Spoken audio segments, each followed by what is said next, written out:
Hello everyone and welcome back to a brand new video where today we return with more iRacing, this time round with the 2024 Formula 4 Northern European Tour Season 1, because they like to keep the names nice and simple in this series. We're going to start this one from the back, mainly because I was trying to set up this camera, so we'll wait and see as to how things go today. Trying something new, which hopefully you guys will enjoy. Hopefully it's going to help up the quality of the videos. This isn't probably going to stay exactly where it is. I'm going to try and make some tweaks and changes to it. But yeah, get yourself subscribed if you're new, and let's do this thing. Right, 20 minutes ahead of us then. I haven't even put race labs on ready for today, or crew chief, which might be a little bit more scary. Luckily, we have got the in-game spotter still, so he'll give me a little bit of information. And there's already been a pile-up. It's Formula 4. It is the first race of the Northern European Tour as well, like the first one that anyone could do. There's more cars spinning down at turn 1. That guy's got no rear wing, so he might be very, very quick down the straights. Apparently, I made contact with someone, but I don't quite know where that was, as we're going to try and look down the inside. This guy down in towards Eau Rouge and Radion, and well, hopefully he's going to realise quite soon. Surely he's got a meatball for that. Yep, he's binned it. Of course he's binned it. Because he's got no rear wing, and he's tried to go through Eau Rouge completely pinned out. So yeah, plenty of carnage and chaos then on this opening lap. I'm only expecting this to be about a 9-lap race. Didn't manage to get much practice in either. So the fact we've avoided all the chaos, to be honest, I am very, very happy with. Like I said, starting this one from the back, sort of seeing how many places we can try and make up over the course of this race. So we've got another one gone. Or at least just span out. Might have beached that there. Got to be very, very careful as you make your way down the hill. But yeah, this week isn't just going to be Spa. I'm well aware that the first two races I've done this season have ended up at the same circuit, so, you know, consciously aware that we will be racing at other tracks, although Spa is definitely one of the best on the platform. It's not the only place I intend on racing at throughout this first season. There's someone else just up in front there has gone for a bit of a spin. But yeah, still, ever since I did that Knock Hill race last season, haven't adjusted the setup away from Knock Hill. You can use you know, different setups, things like that, but honestly I find it makes very little difference in this car, at least to me anyway. You know, you might be able to gain a little bit of time here and there, but honestly with the fixed gearing and things like that, you're certainly not gaining a lot around most of the venues. But you know, it kind of is what it is there as we make our way up in towards the final couple of turns. We've got actually quite a nice handy double slipstream on these two in front. Just nice and easy on the brakes. So we'll make it past the yellow car. We've got a couple of drivers pitting as well. So we make our way out of the final corner. Still all over the back of the Aston Martin car. Then we're up inside the top 10 then. Into 8th place. So we made up a lot of spots on lap 1. So I thought I'd just try and show the nose. And we'll claim 3 places then down at turn 1. Simply by being at the right place at the right time then. So that's us up into 5th place of this GP. We can see the top 4 right there. Surely there's no chance I go for a last to first here. But yeah, obviously, just like last season, 20-minute races. Someone else has he binned it there? I'm going to be up to P4. What is this race? I feel like I haven't actually made. I think I've made 2 legitimate overtakes here, and I'm almost up in the podium. This is just what it is Spa and an open wheeler. Is what it is. Well, top 2 seem to be pushing each other along quite nicely, but P3 is definitely not in the range, so there might legitimately be a chance for a podium here, and you never know if the top 2 come together. Maybe I think we've been lucky enough so far in this race, but if ever there's the opportunity to get anything more, I am always going to try and take it. Oh, no. Just drop the back end. Can't really go anywhere. Ugh. That's not the gear I wanted. I'm trying to get out of the way. And that is going to be a 2x for loss of control. And look at that. We just made it to the front of a train. That was the problem. Thought I might have made a few more places then. So we've now got a lot of work to do. And there might well have been some very, very quick drivers behind me. But 2x early on. Not ideal, but we have still got a few more laps to recover. This is immediately... We're going to be back on the gearbox of Joaquin, who looks to be trying to break the slipstream there. Probably butchering more and more names in this series. I just always butcher names on iRacing, don't I? Oh, that scared the life out of me. A little bit of a lag there by the old Lotus liveried car in front.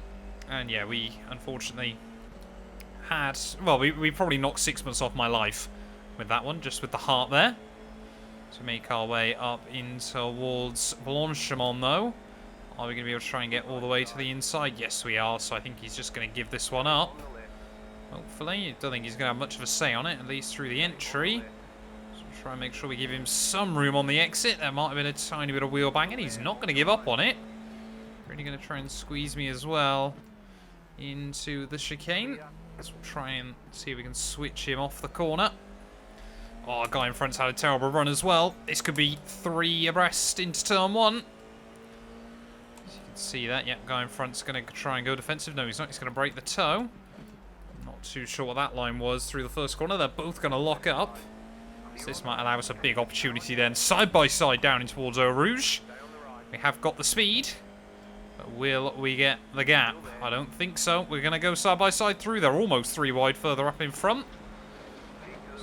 Try and make sure we give him some space, and we will just about swoop through there. Surely he's going to get the run, though, with the slipstream. This is brilliant racing here at Spa-Francorchamps. Not too bothered about missing out on a podium. We're going to have good battles like this. There is, yeah, maybe my knock-ill wings slightly coming into effect. We'll try and duck in and just duck out there. Just make him think, what am I going to do into the braking zone? And you can see, again, runs very, very hot into the corner.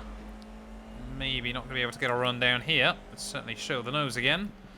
But yeah, it's all about just trying to get in the mind of the driver in ahead there. Make them panic every once in a while.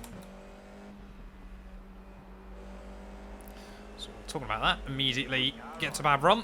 So we'll swoop back to the inside, ready for Pouon. This is going to be scary. And the inside will go though. Yeah, not a lot you can do there on the outside. We'll pick up a 1X as well in the process. But yeah, there's still a big old gaggle of cars. I think there's 5 cars just up in front. So if we can work together to close in, that would be nice. Maybe if I can drag us through the corners and he can drag us down the straights. I mean, I've got no idea what is going up on there. I can just see cars going 2-3 wide. I'm expecting there to be some incidents. If we can just get to the back of the train, that would be fantastic there. Well, they've all navigated it through there quite nicely. Start to remember just how much speed you can carry in this car in places as well. Well, even with all the battling, less than 2 seconds off the leader's time. We are where we expected to be. That's good. Been a very long time since I relied on iRacing's built-in crew chief. A very long time. Oh, big spin for someone. We'll try and go around him. Don't really want to take my foot out of it. If I can avoid it, we'll take the 1X and try and avoid all the bumps on the inside there. But big spin on the exit of Pouon. That is a rather scary moment to have. Hopefully they haven't been collected. But unfortunately, yeah, that's kind of just spread out this little group in front again. Not by a lot. Seems like only one of them has broken free.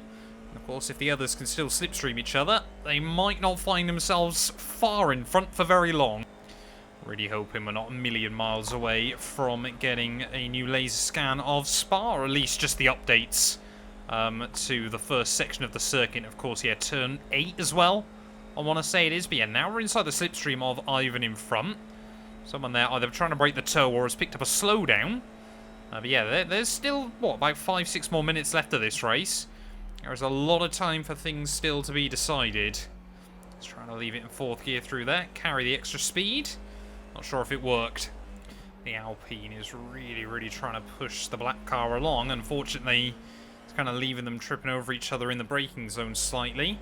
That was the black car at the moment. If we all want to try and get closer to the guy, I believe, now in P4, we need to try and work together a little bit more as soon as I say that. Ooh, there's some grass there, Matt. Gotta be careful. Oh, give me some room, please, buddy. We'll get a nice slipstream off the Alpine up the hill. Make sure we give the guy on the inside room. Oh, he's just going to come across me. And, well, Spotter hadn't said anything yet, so I got a little bit nervous. We'll try and switch him off the corner. great. He's moved in. He's just moved across me. What on earth is that? Try and get back on the road. Luckily, a little bit of an opening up between the cars behind, but what is that? Just moved across me in the braking zone, and he's blamed me for that. We're all over the back of the Lotus car once again. Might be able to have a look down the inside. Let's make our way through Stavolo, and yet we'll get back past him again. Ivan 3 seconds up the road. But he was out of the slipstream, but I think he's got back into it again. So hoping we might be able to try and get back to him by the end of this race. Maybe if they continue to duke it out up there, there might be a chance. But I believe we've got 2 more laps to go. Yeah, to be honest, I was quite surprised at that incident. We'll take a look at it on the incident report after the race. Quite surprised that I didn't hit the wall in all of that. As here comes the Lotus. We'll just sit, pick a lane a bit defensive. And we will hang on to the position for now. And I know what some of you are going to be yelling at me. Matt, use your tear off. For some reason, I've lost all my binds on iRacing again. I've got no pit limiter either. Here comes Joe Quinn again. Not going to bother fighting it too aggressively. He'll get to the inside. Not too sure why he's fighting this so much. We've definitely... Oh, I've got the pace over him. So I'll move back over into the braking zone. Will we again open up a potential switch? No, he just gets the car parked in the right place. But yeah, they are battling up in front, so we do need to work together here if we want any chance of closing in. I've finally learned that I need to leave the car in 3rd gear down here. But yeah, they're battling so much, man. We need to work together. So, oh, come on.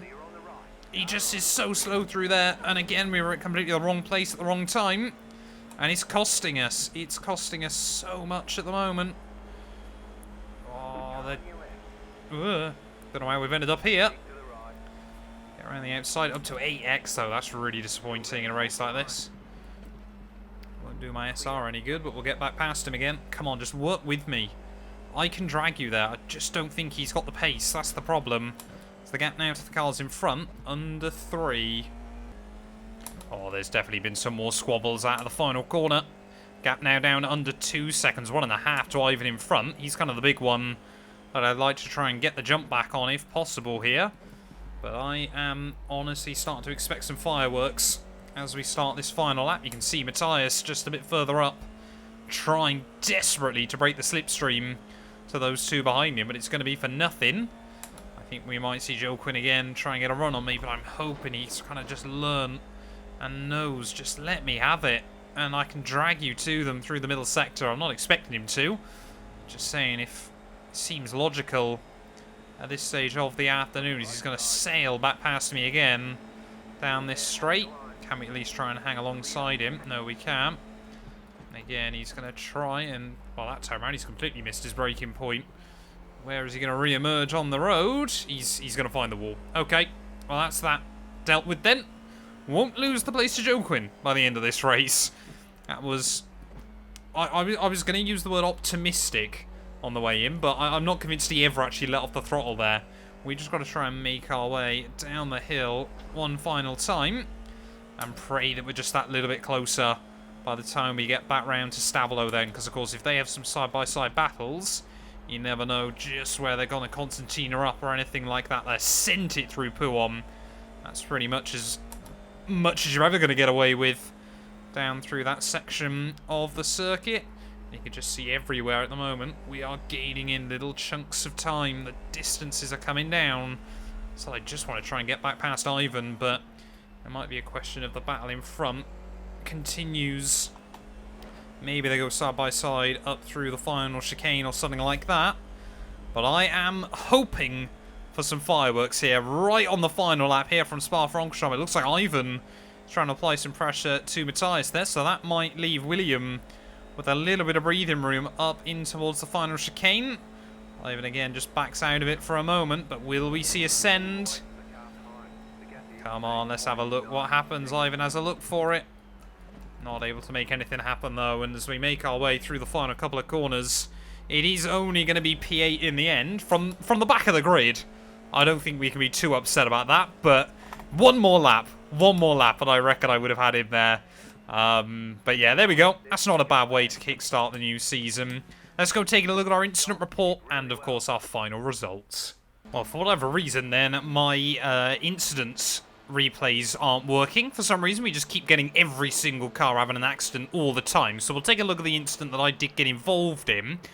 And yeah, I can't help but feel just Ivan there, right as we've got in towards the middle of it, has tried to continue coming across me as the track straightened up. He's almost like he's just kind of assumed I won't be there in the braking zone, that I'm going to back out of it, because of course I had to all the way up here there, because he almost puts me on the grass as we make our way up in towards Blanchimont here, and then gets most of the car in front. This is where he cuts across, and I'm actually still alongside there, so I have to lift out of the throttle. He gets a bit of a wobble, so we go back to the outside of him. And yeah, I think maybe just focusing a bit too much on those cars in front, we just snag the brake, of course, through the contact. And then obviously, luckily, pretty much stop exactly where we'd want to there, so we lose a bit less time. But yeah, let me know down in the comments below your thoughts and feelings on that incident. And yeah, let's take a look at our final results. Well, taking a look then at our final results there, we still gained 26 iRacing from that one, which I don't think we can be too disappointed about. And yeah, we definitely would have had the pace over Vasil towards the end of that one. So yeah, a little bit disappointed with the way that went, but like we said, starting from the back of the field, I don't think we can be too upset, all things considered there. Thank you all so much for watching this video. Shout outs as well to Rory and Vasil there for not picking up a single warning throughout that race. But yeah, thank you all so much for watching, and we'll be back very, very soon with more iRacing content. A massive thank you to all of my YouTube members and my Patreon supporters for their continued donations to help my work. These things go much further than I think a lot of you ever realise, and allow me to continue making content full-time here on YouTube. So if you want to support me from as little as £1 a month and be featured on all of these end clips, either click the join button next to the subscribe or head over to my Patreon. There's a link down in the description.